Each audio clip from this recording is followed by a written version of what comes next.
Tanshi, and welcome to the Sickle and Sash podcast. I'm your host, Josh McKenna. I live on the unceded territories of the Musqueam, Squamish, and Tsleil-Waututh nations in so-called Vancouver, BC. I'm Métis. My family's roots run deep in Treaty 1 territory of the Red River Valley in Manitoba. My family names include Carrier, Hamlin, Vandal, Parenteau, Landry, Laurence, McGilvery, and the unnamed Cree women that populate my family tree. Today we're here with our guest, Wayne Wapeemukwa.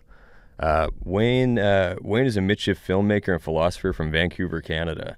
His debut feature, Luck Lucky, won the Best Canadian First Feature Prize at TIFF 2017. He is currently completing his PhD in philosophy at the Pennsylvania State University, where he publishes on Marxism, Indigenous politics, and continental philosophy. I'll let Wayne introduce himself. Wayne Wapeemukwa dishnika shun, ein blan ne baba, maka ein mitchif ne mama, Langley ne wikin, maka Vancouver doschin, be mi famille I Bearthorpe, Schindler, be Lenore. Hi, Tanshi Kiawao, everybody. My name is Wayne Wapeemukwa. My dad's white, my mother is Mitchif, and my family names are Bear, Thorpe, Schindler, and Lenore. My family's been over here on the West Coast for a couple generations, but we originally come from the northwest part of Saskatchewan, the Turtle Mountains, and originally Red River. And I'm currently a philosophy student at the Pennsylvania State University, where I published on Marxism, and it's a pleasure to be here. Thank you, Josh. Thanks for coming on, Wayne. Today, Wayne and I are going to talk about Indigenous Marxism, socialism, communism. We're going to get into an introduction of what all those things are and what the Métis history is with these things. Today, we'd really just like to combat the whole concept of cultural imperialism and just get into reintegrating our political roots as a people. So, Wayne, maybe right off the bat, for the unaware, let's talk about what Marxism, socialism, and communism are. They're obviously all like related terms, but what is the difference between these terms? You promised you would give me some easy questions, so I'm unsurprised that the very first one is, what's Marxism? So thank you for this, Josh. I appreciate the opportunity. Well, I think that Marxism, we could say, refers to the political philosophy of Karl Marx, 19th century German of Jewish ancestry, who lived in Germany, France, and then ultimately in England. And you could kind of divide his philosophy up according to those geographic areas. There's a part in Marx where throughout his life, he's concerned with journalism. In fact, that's what he basically does to pay the bills. But when he's not paying the bills and doing journalism, he's usually in a library, specifically the British Library, studying political economy, but also French socialism as well. So socialism isn't the same thing as Marxism necessarily. In fact, socialism precedes Marxism by at least a couple centuries, and arguably we could understand the roots of socialism in 17th century utopian thought following the English Civil War. So the point that I want to get across is simply that socialism is something that overspills Marxism. It's something that precedes Marxism, and it's something that Marxism entered into, and it's something that he tried to change. And now this is where we get to the difference, because Marx came onto the scene in a time of incredible change. Capitalism was on the rise. The colonial world system was rapaciously spreading across the world. And in a small corner of the world, a thing called capitalism was starting. A very small corner of the world, an island, in fact, called England. And what Marx thought was that this small mode of production, so far isolated to a small island on a corner of the world, would one day spread to become the world system. And he was completely correct. He was absolutely correct. Capitalism is today the world system. And it is something that communists want to replace. Communists want to turn Marx's political philosophy into a political project, specifically the project of abolishing class distinctions. And that is the crucial difference between Marxism, for example, and socialism, is that Marxism came onto the scene late with socialism and sought to change it. What he specifically sought to change was to take something which was formerly utopian and ideological and turn it into a political program based on abolishing capitalism, which he reduced to the concept of private property. So, yeah, when you say communism here, Like, I'm wondering if you can expand on that a little bit, because one thing that I recall, like as a teen, I got involved in a group that was like, organizing around socialism, and I started going to meetings with them, and it was like they would talk about socialism, and I was like, okay, interesting. And then you like occasionally hear Marx, and I was like, okay, interesting. And then they started to use like the term, be like, when we're getting together with fellow communists, and I was like, whoa, whoa, whoa, like what is this? Because at the time I was like, communist, like isn't that like a bad word? Interesting. Like, But why did you think that though? I think it's because of like a lot of kind of Cold War like fallout sort of stuff, where it's like anti-communist rhetoric just kind of has like permeated North American society in the past like 50 or so years, I would say, if not longer, but I think especially then. And with like no understanding of it, I didn't even realize that the concepts were related. I didn't really know what communism was, but I was just like, wait, like isn't that bad? And I think a lot of people still have that sort of idea that like communism and being a communist is a bad thing, and you are it's because they associate it with authoritarianism. Mm-hmm. And this has also been a concerted project of 20th century Cold War policy, was to collapse the difference between Soviet state socialism and the project of communism, but to also collapse the difference between communism and authoritarianism, right? When in truth, the communist hypothesis is the hypothesis that we should abolish all distinctions of class, right? And so this is, of course, a very threatening idea. This is the threat, in fact. So of course there's going to be a concerted effort by those who are in power to try to confuse other people about what is actually running the world and what the actual stakes are in the struggle. So that's unsurprising. That's also, as I said, that's been the objective of 20th century Cold War policy, was to convince people that communism is the same thing as totalitarianism and that it is therefore undesirable. A lot of people would say or conflate the abolishment of class with a reduction in their personal freedoms. Like a lot of people think that something that means like that they're forced to be exactly the same as everyone else, and they lose all personal agency. Do you believe that? No, absolutely not. I mean, I think it's the opposite. I think that if you want to look at the society where people are in chains, you look at the capitalist society where people, I mean, in this city, so-called Vancouver,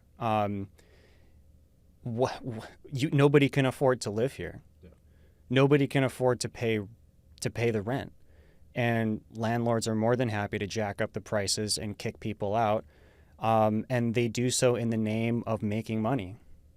So is abolishing class going to result in a reduction in my freedom? No, I think it's the fundamental condition of being free. Is not having an authoritarian. See, I mean, that is the contradiction, I think, though, right? Is that in a lot of people's brains, communism is the same thing as totalitarianism, and they think this when they're on the job with their bosses, where there is no democratic control whatsoever. Is every 4 years, Canadians get to cast a ballot in an election, and we call that democracy, but you spend at least a third, if not more, of your life at work, and there you have absolutely zero say over what goes on. And so another way that we could understand communism is the transfer of democracy, not just from the political sphere, but to the economic. So what could be more empowering than that, than having a collective stake in your future, your economic future at your job? That's the project.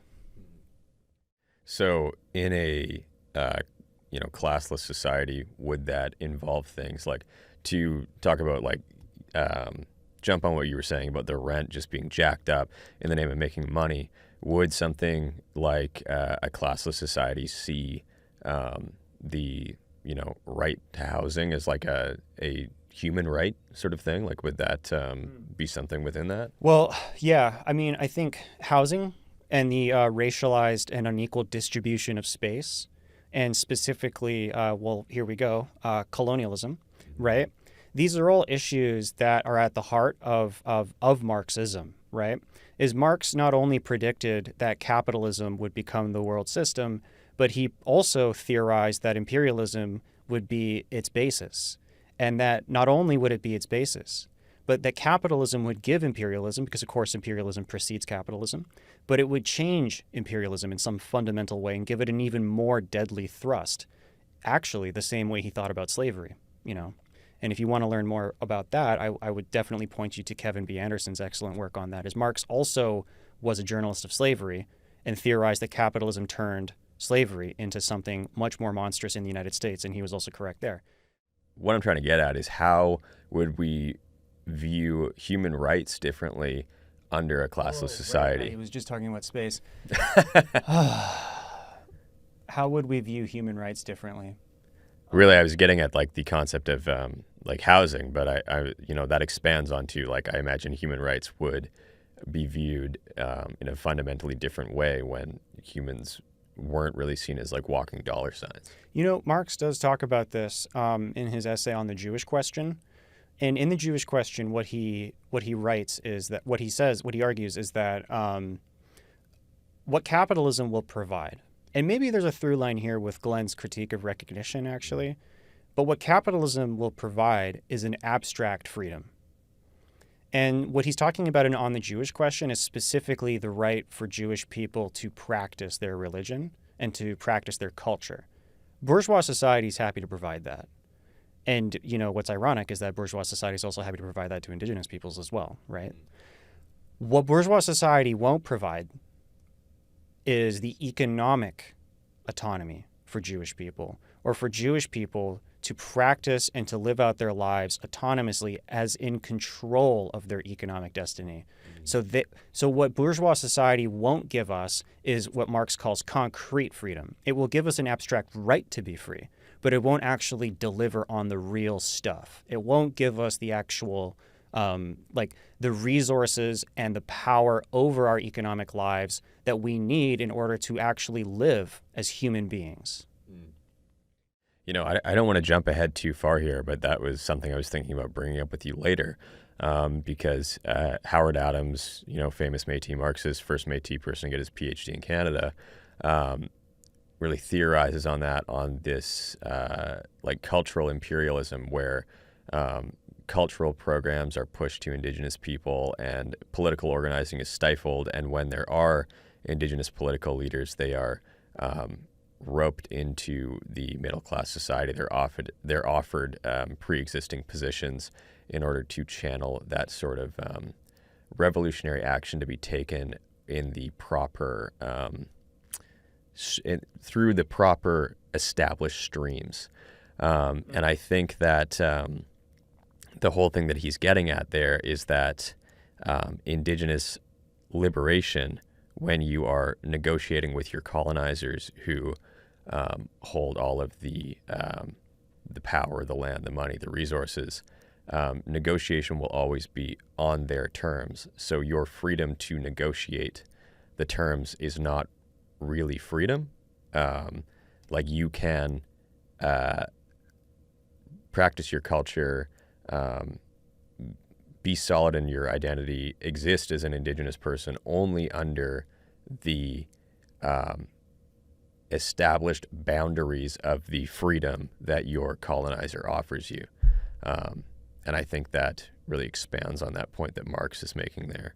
Do you have anything that you would add to that? Yeah, well, you're bringing up Howard Adams, and you're correct to do so, because one of Howard's main contributions, there are many, but one of the ones that I like is his analysis of Indigenous society as class-based. And this does not mean, however, that Howard reduces Indigenous identity to class. This isn't a class-reductive argument, okay? What he's simply observing is the fact that there are multiple classes of Indigenous peoples, and that's a fact that he doesn't actually get from observing Canadian society. That's a fact that he gets from Cabral. It's a fact that he gets from African decolonial theory, specifically Cabral's theory in Guinea-Bissau.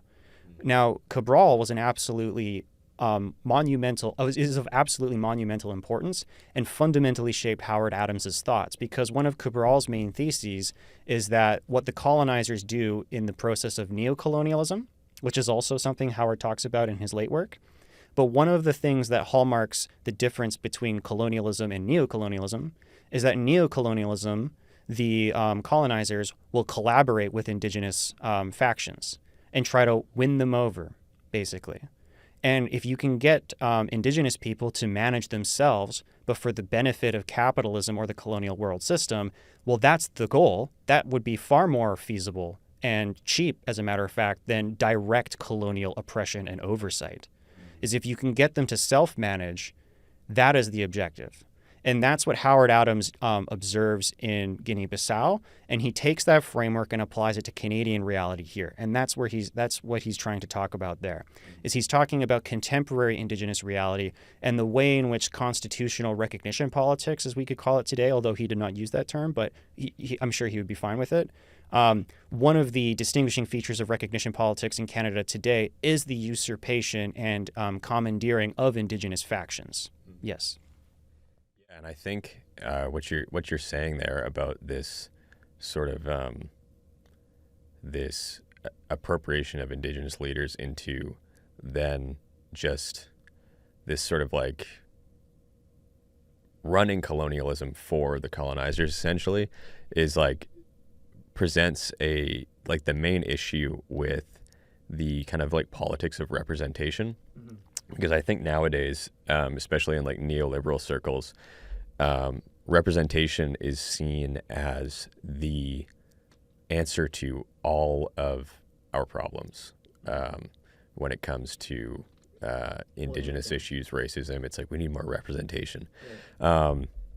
And while that is true in some spaces, like, I mean, representation is fantastic in a lot of spaces, but it's not true for all of it. Like I see people trying to answer the issue of policing with we need more Indigenous police officers. And what we need, no, Josh, no. What we need are Indigenous landlords. Yeah. That's what we need. Yeah. Land back. That would be fine, right? No, but I mean, it's an interesting question, right? Yeah. Why wouldn't that work? Because, I mean, I say so facetiously, but I think that's actually what's coming up around the corner. But that would have to be from an organized, you would have to have like an organization of Indigenous landlords who were in agreement of how they were going to do things, right? Because like then you would have Indigenous landlords who just end up acting the same as every other landlord if they were just going at it in self-interest. Mm-hmm. Right. I think what I'm trying to say is that capitalism has one of the things that Marx did think about capitalism, and this has been misunderstood and misinterpreted because of the sort of 20th century Cold War policies that we were talking about earlier, is Marx and Marxism is often portrayed as a class reductive, rigid, closed, atemporal, racist framework. It's often portrayed in those lights, when in truth, Marx envisioned capitalism as an incredibly plastic system. It's a system that is ultimately driven by money for money's sake, but it also changes depending on its pre-capitalist substratum. We have only thought of capitalism as basically being an offshoot of feudalism because that's what Marx talks about. But he did not at all see things that way. In fact, he wrote in some late correspondences to Vera Sasulich that capitalism in Russia might take a different form. And indeed, in Turtle Island, so-called North America, we also see a different kind of capitalism that developed here because there was no feudal substratum. What I'm trying to say here, and what this connects with our earlier topic about Indigenous landlords, is that capitalism has hitherto been understood in reductive and cold and static ways when it's a much more plastic system. And what it does, one of the things it does to change and to evolve, is to hijack elements from outside of its own mode of production and to turn them into modes of accumulation, which is a fancy schmancy way of simply saying that capitalism imperializes. And it imperializes things that are non-capitalist, and it turns them against each other. So what would capitalism do in this case is it would empower Indigenous peoples to become landlords so that they can perpetuate private property, because that's effectively what capitalism's understanding of Indigenous sovereignty is the most that you could do under capitalism is be a landlord. There's no other option. There's no sovereignty. There's no indigenous sovereignty. There's no indigenous self-determination whatsoever. The only thing you could do is become a landlord, and that's what capitalism's articulation of indigenous sovereignty is. Would it be a good simplification to say that capitalism is like the common cold of of systems? What do you mean by that? Constantly adapting, constantly morphing slightly, kind of remaining the same, but constantly kind of like infecting everything around it. Yeah, I mean, I think it's a structure. It's better understood as a structure because at the end of the day, the elemental aspect of capitalism is money for money's sake. That's what makes the capitalist mode of production distinct from all other modes of production. As Marx says in Volume 1, it's not what is made, but how. That's how you distinguish modes of production. And under capitalism, how things are made is when capitalists invest money into the market and they get money back at the end of the day. And that money somehow begets more money. It turns into more money. Money for money's sake. And beyond that, all things go. And capitalism will often hijack other modes of production as well. For example, feudalism, as I mentioned earlier. The aspect of feudalism that survives today is rent. And if you think about it, that's kind of weird. We assume today that rent is a universal aspect of capitalism because what could be more natural than paying your landlord, right? And yet, capitalists also pay rent. Think about that. Capitalists also have to pay rent. And they have to pay rent to landlords who are non-productive. It's laborers who produce. Capitalists are non-productive also, but at least they can pretend that they do something. But landlords are truly landlords don't do and yet they have to extract a gigantic portion of the total social surplus. What's your explanation for that? Because there's nothing capitalist about that. And yet it's an essential aspect of capitalism today. So that's what I'm talking about, is capitalism takes things from outside of its own mode of production and it hijacks them and turns them into elements of itself. So now today, we no longer assign land according to serfdom or lordship, as you did in feudalism in England. What you do is you assign it according to who can afford to pay the rent. That's the fundamental transition. That's the difference. Yeah. Yeah, that whole critique of landlords, it's always interesting to me because it's interesting how, at least in kind of like modern day, kind of like trendy capitalism, it's always like people who are down on their luck or on welfare or whatever are seen as just leeching off society. They're not contributing anything. They're just taking money and they're not putting anything back out. Not my words, obviously. You're talking about landlords, right? Yeah, this is where I'm talking getting. about landlords, but right? Landlords are people who like landlords and just like passive income in general, which is like big I love in the that whole term. like Can you say that again? passive income. Oh. The whole like entrepreneurial like social media sphere is like you can get rich off passive income. But like what is more like leeching off society than just like passive income? You're not doing anything and you're just making money. But at least modern day capitalism seems to prop that up as just being like awesome, you know? Like that's great. Good for you. You're on the grind. The hustle know? mindset. Yeah. Yeah. Hustling for your boss. Yeah. But really, like... Well, actually, okay, so here we go. Right. Yeah. You're right. Let's go. You raise an excellent point. Why is it that the harder you work, the poorer you get? Or like, maybe you wouldn't believe that. But what about this? Why is it that I don't get rich from hard work? You open, and this isn't a Marxist point I'm making, by the by. You open any self-help book that's like rah-rah business, like lift yourself up by your bootstraps. You open any of those books, and they all say the same thing. They say that you're not going to get rich by working. You get rich by owning. And this is the capitalists and their apologists themselves who are saying this. But this is Marx's basic thesis, is that what precipitates this process, this systematic hustle that we call capitalism? Private property. How does that start? Well, that doesn't start because somebody worked hard and earned it. That starts because somebody stole it. And that's the thesis. And that's the through line with colonialism. So now we're getting into primitive accumulation, which is something I wanted to talk with you about. So one thing that I've seen compared to sort of colonialism in Turtle Island and Marx's description of the beginning of capitalism is also his description of primitive accumulation. So Marx describes like primitive accumulation as it pertained to like English peasants and farmers, and from an indigenous Marxist perspective, we can look at how that paralleled in Canada and the United States. And I'm wondering if you could like expand on those comparisons a little bit. One thing that I understand is a huge part that makes primitive accumulation in Canada and the United States especially dangerous is the way white supremacy factors into it. Mm-hmm. Okay, another tremendously easy question. No, I appreciate these low-hanging fruit. Thank you, Josh. Yes. What is primitive accumulation? Primitive accumulation is the last section of Karl Marx's magnum opus Capital.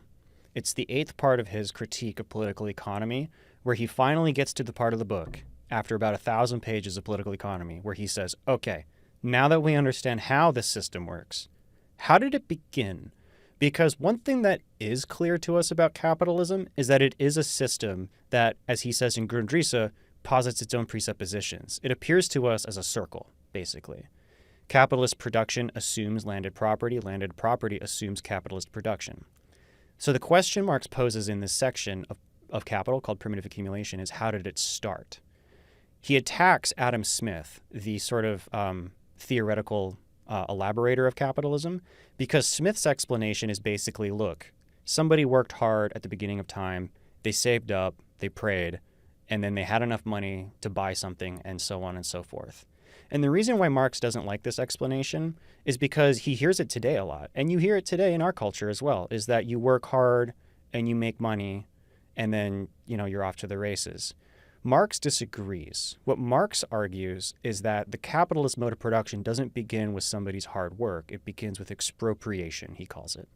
The very last sentence of the whole book is, quote, the expropriation of the worker, end quote. That's how the system begins. It begins specifically, he says, in England in the 17th century during the process of enclosure, when the common lands were taken away from peasants. Peasants were replaced with sheep so that lords could increase wool exports to Flemish mills. After the peasants were dispossessed from their common lands, they basically flocked to new urban centers where a proto-class of capitalists was able to take advantage of them and insert them into new mass-producing factories. That's how the system begins, according to Karl Marx. But another key aspect of this story that a lot of people neglect is that Marx doesn't actually end with enclosure. He begins primitive accumulation with an analysis of English history. But interestingly, the very last chapter of his book is called The Modern Theory of Colonization. And I think that it might be important to meditate on this for a second, because it's an interesting title, The Modern Theory of Colonization. So it implies a pre-modern theory of colonization. It implies, in other words, a typology of colonialisms. And what he's arguing in this chapter is that, as he says, and he uses the pejorative language of old world, new world here, which I of course don't subscribe to, but he's using it for a rhetorical effect. So give me a bone here. He says that what we're interested in here is not necessarily the colonies, but what we are his word. What he says is we're interested in, quote, the secret discovered in the new world by the political economy of the old world, end quote. And he calls that secret, as I've mentioned previously, the expropriation of the worker. So the through line between English history and colonialism today, and he was writing in 1867, so he's writing on the eve of the Red River Resistance, okay? The through line is theft. At the beginning of capitalism is expropriation. But not all forms of expropriation entail proletarianization. You can have theft, but you don't necessarily need to have factory work. And this is where the racism factor enters in here, okay? Is that what we see happening in what Marx called the New World, what we know respectfully as Turtle Island, is theft, a system of mass theft. But what followed that wasn't necessarily the industrial mass production that we saw in England. What followed was an apartheid regime, basically, a regime predicated on settlers' ownership of land and the dispossession of indigenous peoples and their continued dispossession and separation from the land. So there is, and you are correct to insist on the white supremacist inflection here, and that's what it is that the purpose of expropriation in Turtle Island wasn't necessarily to turn indigenous peoples into proletarians, it was just simply to punish them and to take away their land so that it could be inserted into different kinds of capitalist accumulation circuits. But even that wasn't the objective necessarily, because we know that the majority of so-called Canadian land today is Crown land.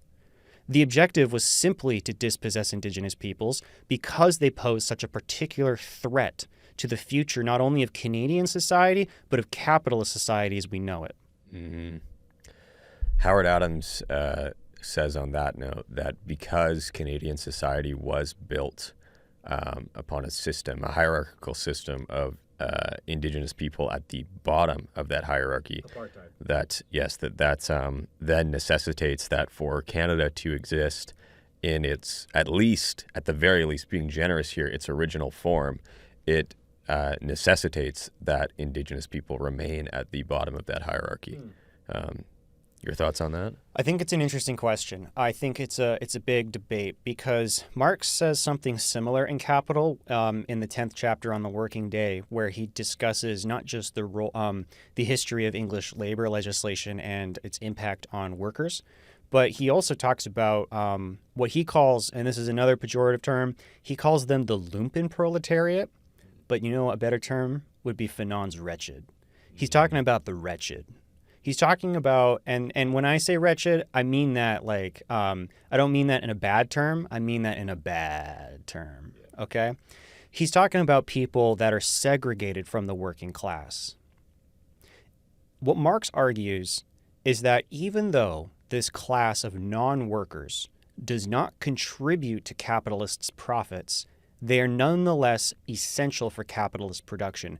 They are necessary to it while being supplementary to it. And they are supplementary to it and necessary because they basically scare the shit out of everybody who's got their job, right? Is you want to keep your job and you'll keep coming back and you'll do what your totalitarian boss says because the alternative is becoming homeless. That's what Marx argues. Now let's shift that over to the indigenous context because things are different here. What Howard Adams says, and his predecessor Jim Brady, is that indigenous people could be understood as a class, but a class of dispossessed. What basically happens is colonialism begins in Canada with the dispossession of indigenous peoples and the definition of indigenous peoples as non-owners. Is if you look at the apartheid legislation of the early Canadian state, the definition, and this is the pejorative term, of Indian is non-owner. That's what makes you Indian in their laws. Conversely, what makes you a subject, in other words, a subject of the crown, is being able to own. That's effectively what enfranchisement means.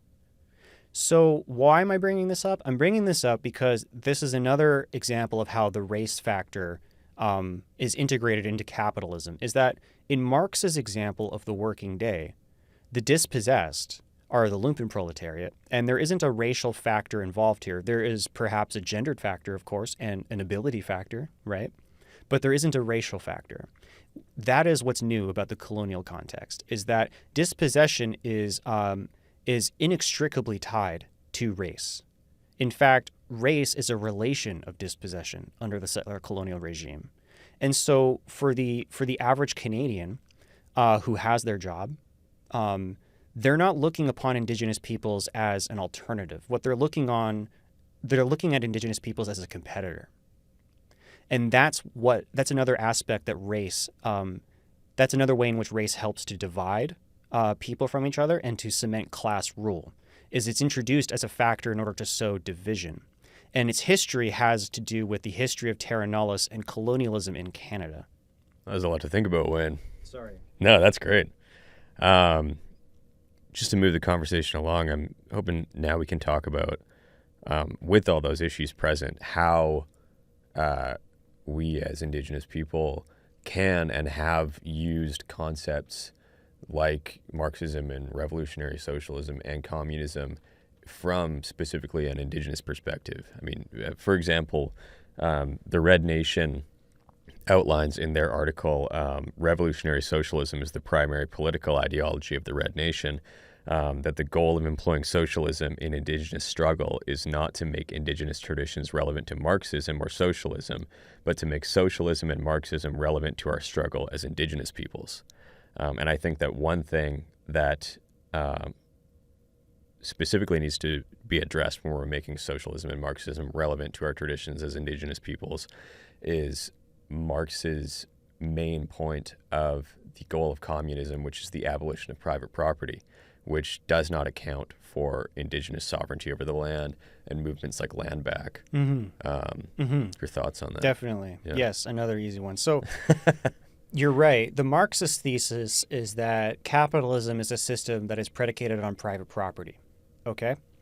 So the question is this, is abolishing private property going to result in the emancipation of Indigenous peoples?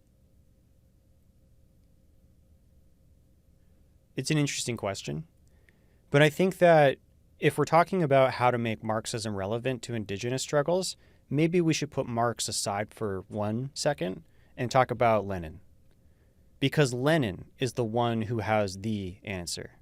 And the answer and the reason why Marxism, communism are relevant to Indigenous peoples is that the communist answer to our struggle is national self-determination. So Marx talks about the abolition of private property. That's what I want to put to the side. Instead, I want to talk about the positive project of national self-determination, because that's the through line. That's the through line not just from Marx to Indigenous struggles, but from Lenin to Black struggles and to other Indigenous struggles and to Jim Brady ultimately as well.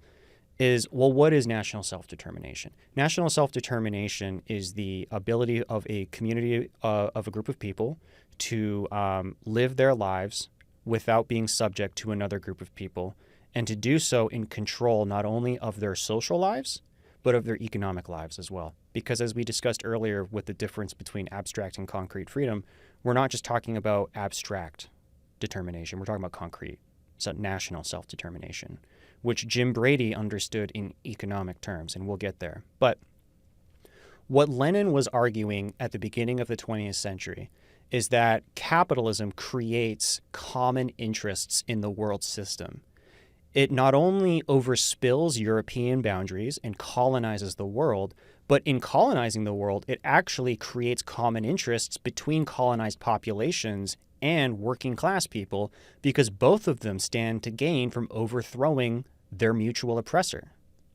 And oftentimes in history, it's true that when colonizers left, they were just replaced by capitalists. That's precisely what happened in our history, is the HBC post closed down and the Canadian flag went up, right? And that's when shit hit the fan. Lenin's thesis is that capitalism creates common interests. And what he proposed for colonized peoples was national self-determination. And there's excellent research on this by my comrade Assad Haider. The essay is called Shadow of the Plantation. And the history of this is inextricably tied to Black history in the southern United States, because Lenin's answer to Black struggles was to create a sovereign Black nation in the United States, which in the area he called the Black Belt. And the crucial figure that you need to know here is Harry Haywood. Okay, let's just put that to the side, because my friend Assad has already given us what we need to know about that. What I want to talk about is what this has to do with Indigenous peoples, because this is where Jim Brady enters the picture and picks up. Jim Brady's answer to Métis problems at the turn of the 20th century, this is post-script we're talking now, okay? His answer is national self-determination. And that was why he joined the other members of the Famous Five in order to co-found the Métis Association of Alberta and eventually the Métis settlements. And there's an entire history about that, which we could get into. Or you could read Molly Swain's excellent thesis about it. But the point is this. and this is where I'll conclude, I apologize, but the through line from Marxism to Lenin to black struggles to indigenous struggles to our struggles is the abolition of private property and the replacement of private property with the national self-determination of colonized peoples. That's what we should be going after, is national self-determination, and that's the communist answer. Man, I've never heard it articulated like that before. That's really interesting.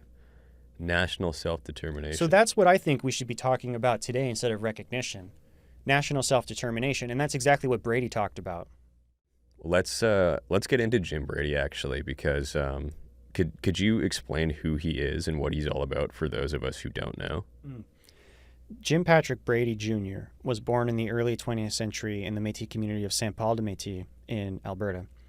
And he lived throughout the early 20th century, was a prolific communist organizer, worked with Tim Buck's Communist Party of Canada, and as I mentioned previously, was one of the 5 co-founders, the famous 5, of the Métis Association of Alberta, which ultimately led to the creation of the Métis settlements in Alberta, which today are the only extant Métis land base in Canada and home to thousands of self-determining Métis people today. So in this light, and this is a point that Mike Gouldhawk has made earlier to me, so he gets the credit for this, but in this light, we could call Brady one of the most, if not the most successful communist organizer in like so-called North America, right? But you know, the history is a bit more complicated, but I think that there is a point there. Okay, so we're talking about somebody who didn't just talk the talk; he walked the walk. Because after he founded the Métis settlements, he also throughout his life was in fierce opposition to all forms of white supremacy and fascism, and he attempted to join the partisans in the Spanish Civil War. But was rejected a passport because of his communism. However, in the lead up to the Second World War, he was admitted entry into the Canadian Army because they were recruiting for D-Day. So he landed on D-Day the day after and spent the rest of 44 and 45 in the Battle of the Bulge, actually, where he would count coup on Nazis. Like he would run at them and poke them and run away, basically, without getting shot. Yeah, it's... That's wild. The man's playing a one-sided game of tag with Nazis. That's what I'm talking about. Like when he opposed fascism, he meant it. And whether that fascism came in a Nazi integument or a Canadian one. Because when he was overseas, one of the things that he wrote back home about was the similarity between the Nazi race policies and Japanese internment on the West Coast, as a matter of fact. So he was somebody who was observant of all forms of oppression.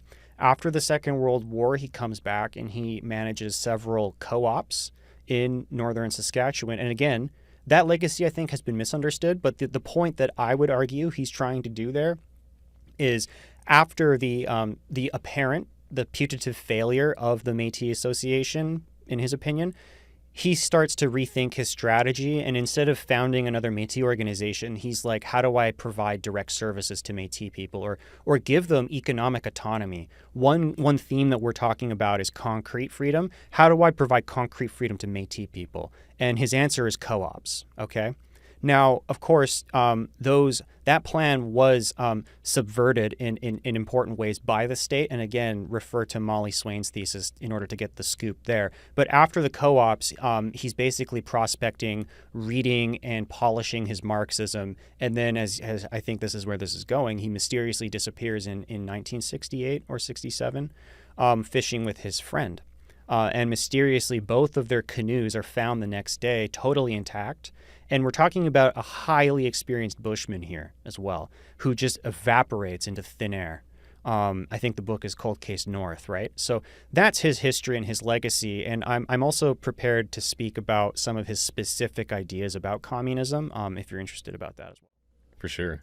And with that disappearance, too, I mean, like, there are a lot of people who believe that he was assassinated by the state for his political action. What are your thoughts on that? Yeah, I know that's the popular opinion, and it sounds cool. I think it's sadder. I think that the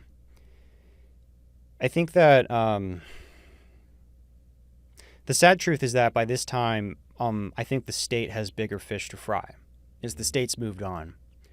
Certainly Brady has. And so I'm not so sure that he was assassinated. He certainly had enemies. But I prefer to think that he just ascended instead. You know, he went off into the bush and he's still there, actually. Yeah. Because a lot of people don't know that he has this whole kind of like mystical side to him. Yeah. So again, we're talking about 20th century Cold War interpretations of communism as also being atheistic. Brady was a proud communist and Leninist, and he never had any qualms about identifying as such. Because of this, people have interpreted him and his legacy as being atheistic or anti-spirituality. And there are some things in his work where he's obviously frustrated with some of his collaborators, specifically Joe Dion, who appear to have more in line with the Catholic with the church than helping people. And Brady has a particular bone with the church because it was the church, remember, who dispossessed his family from St. Paul de Métis. And it's the church who intervened during the Ewing Commission in the 30s to sort of throw a wrench into the mix and to assert itself as the sole overseer of Métis peoples so that the state could wash its hands of Métis issues. So let's be extremely clear here that Brady has trenchant criticisms of the church. But this does not permit us to think that he has no spiritual beliefs himself. He certainly does. And you wouldn't know that, though, unless you looked at his personal correspondences, especially his letters with Malcolm Norris that are particularly intimate, where he talks about the Aurora Borealis. And he talks about wisdom that he's received from creatures and being in the bush. And at one point, when at his nadir in the 30s, when things seem to be going really, really south, he writes to his friend Pete Tompkins, and he says that he's got to go. He's got to go. He's got to go into the bush, and he's got to figure this out. That's the place that he goes in order to meditate and to think on things. He doesn't go to the library like Marx. He's extremely studious. Brady is a voracious reader, but when he needs to figure something out, he goes into the bush. I do recall reading that he lived in a log cabin for a time that was lined with just like scholarly books, like all throughout it. He had a badass library. He had Marx and Engels' complete works. He had the selected works of Lenin. He had a small library of Irish literature. He had, interestingly, I won't just go over every title, but we do know what books he had because we do know what books he had. Ken Hatt wrote down the titles. There is a large collection of incredible communist black literature. Specifically, he's got work by Oliver Cromwell Cox. And that's key because this is a time in which Cox himself in the United States is being suppressed, not just for being black, but because he's a communist. And the book is called Caste, Class, and Race. And in the book, Cox basically updates Marx's critique with the racial components that you've been talking to me about slightly, but of course applies it to the black context. And what Cox is basically arguing is that racial lines of segregation are articulated and hijacked by capitalism, and that if you want to free black people, you got to also abolish capitalism. That's the thesis. And it's an incredibly dangerous thesis. So that's why he was suppressed in the States. That book is in Brady's library. Brady is thinking about these issues, and he's reading Du Bois, and he's thinking about issues from a black context and how those lessons might be applied to an indigenous context. And this is an important thing to emphasize because that's exactly what happens in Howard Adams's work as well, right? Is what we see here is a cross-pollination of different racialized contexts, different struggles against a mutual enemy. Earlier I mentioned how capitalism creates common interests. There's another common interest here between our struggles. In one of Brady's papers, he does argue that with a Marxist analysis, that the various Métis resistances were part of the ongoing class struggle between democratic forces representing staples producers such as Métis trappers or Euro-Canadian farmers and predatory capital. I'm wondering if you could just briefly shed a bit of light on that. just kind of like our roots as a people with radical politics? Right. Well, I think those are different questions, perhaps. But Brady has a very nuanced view of how Métis people experience capitalism, and it's important to emphasize the nuance here because, again, this is another thing that gets reduced and misinterpreted.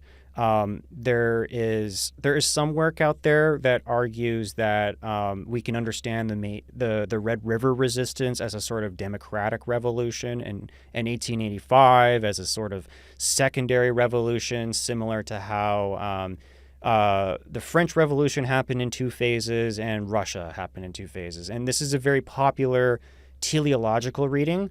This is not what Brady thinks, okay? It's very important to understand that. Brady does not apply inexorable laws of history that are themselves not subject to history to Métis reality. Brady is a very concrete, practical, and above all political thinker who is always thinking from the bottom up. And his view of capitalism is very nuanced, and it's the view, I think it's incredibly persuasive. What he basically says is that at the beginning, our ethnogenesis was tied to capitalism. Maybe that's a bit more of a provocative statement. We could say mercantilism. But in any case, our ethnogenesis as a people was born out of the fur trade. I think that's an uncontroversial statement, right? Brady's question is, how did we go from being bosses of ourselves to dispossessed? Not just dispossessed, but a road allowance people. How did that happen? And what his answer is it's fascinating. What he says is that capitalism does this thing where it first takes root in the superstructure of society, the realm of relations of production, ideology, and culture. It takes root there. And eventually, it precipitates a class war.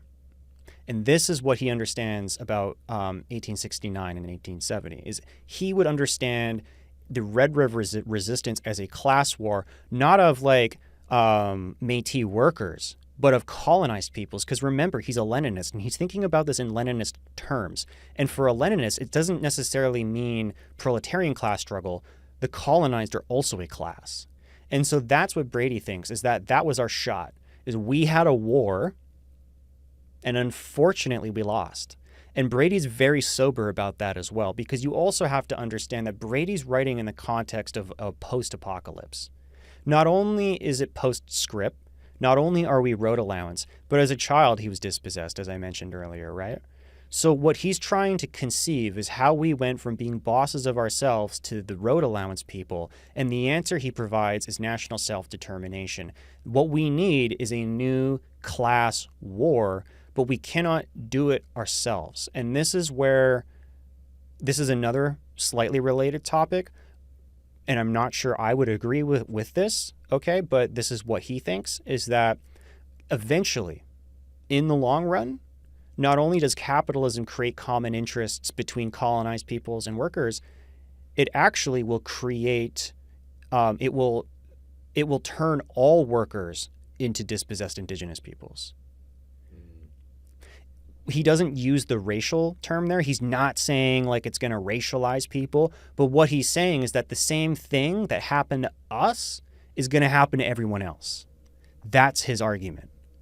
That is similar to what Howard Adams says in his 4-step Indigenous Liberation Plan, where that's what he justifies. That's the reason he justifies why there needs to be white working class solidarity with Indigenous grassroots organizers. But yeah, I think that's a fantastic note to leave it on today. Thanks for coming on, Wayne. Like, that was like incredibly interesting to chat with you, and I'd love it if you'd stop by again. Let's leave it on one question for you, just a personal one, if you got a brief answer for it. I wanted to start this podcast as a means of reintroducing politics to our people. And the breaking point for me was when I received an email from Métis Nation of British Columbia one day, and which advertised some cultural workshops and then pushed job offers in the same email, one of which was the opportunity to work on the TMX pipeline, and the other which was to work with Canadian Border Services. And I thought, there is something very wrong here. It's weird, you know, like that. There's something totally antithetical, out of touch to that being in that email. Like that is, and it should be an impossible juxtaposition. But what has brought you here today? Like, what makes you want to reintegrate politics to our identity as a people? Why I'm here is that Karl Marx, as I've mentioned, and Lenin both believe that capitalism creates common interests. I think that the great decider of our age is climate change, which we know disproportionately affects Indigenous peoples as well. And as Indigenous people, we also know that it's our lessons and our lifestyles that are going to be the solutions, because our people live in metabolic harmony and with respect to the planet. Capitalism, I mean, I think the jury's out whether it has actually created common interests, but climate change certainly will, because the choice is now barbarism or death. Dang. That's true, man. All right. Well, on that note, I hope everyone has a lovely day after listening to this episode, but take it as a call to action. This has been the Sickle and Sash podcast. I've been your host, Josh McKenna. Thank you, Wayne, for coming on today. Check out some of Wayne's work. What's your website again? WayneWapeemukwa.com, my comrades. Good one. He's got lots of links to his work on there, some papers he's written. I highly recommend you check it out. Thank you, everyone, for listening today. Merci.